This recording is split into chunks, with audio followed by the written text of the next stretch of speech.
I really pity Africans when they celebrate military coups because the continent has been here for a long time. If coups were anything positive and progressive for the continent, Africa would be in a very different place. We have had a fair share of military coups, and yet our politics and economics remain in a shambles. The fellows who have captured power in Libreville have basically engaged in a power grab, right? I don't think they are going to be any different from Ali Bongo. And the record of military dictatorships, military juntas across the continent over the decades, the record is appalling. It's poor, whether in terms of human rights violations, whether in terms of building democratic institutions, whether you're talking about economic performance. Military governments have never fared any better than civilian governments on the continent. So I really don't understand when many people, among the African publics, pour into the streets and celebrate whenever there's a military coup in a country like Gabon. I can understand, of course, the frustration and the feeling of overcoming a monarchical rule in Libreville.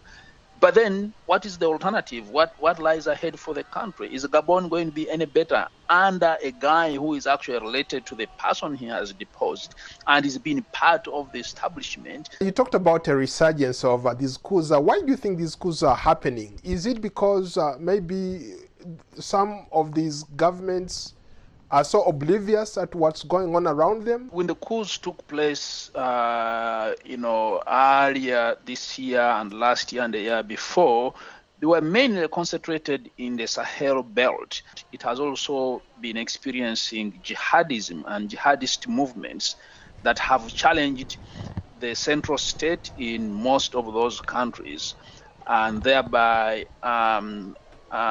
ostensibly compelled the armed forces to turn on the civilian authorities with the excuse or with the explanation that the civilian leaders have failed to, provide leadership in pushing back against extremist movements, some of them tied to international jihadist groups like ISIS and Al-Qaeda. I've been to Gabon 3 times.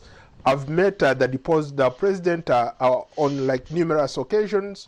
But then I had also an opportunity to drive around Gabon, to crisscross the country, and the reality could not be so different between what you see in Gabon, Libreville. When you drive 5 miles outside of those major cities, there is absolutely nothing to show for it. Gabon is actually one of the few African countries, Paul, that is officially characterized as belonging to the upper middle income bracket. In other words, its GDP per capita or GNI per capita is upwards of $6,000.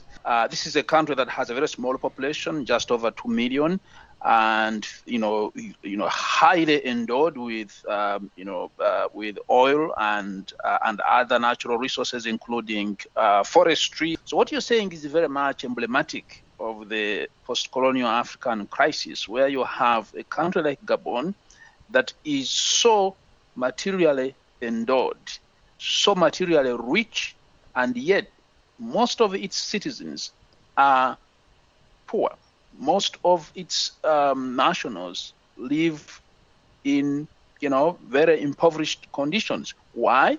Because the vast majority of the resources for the country go to the ruling elites and a few.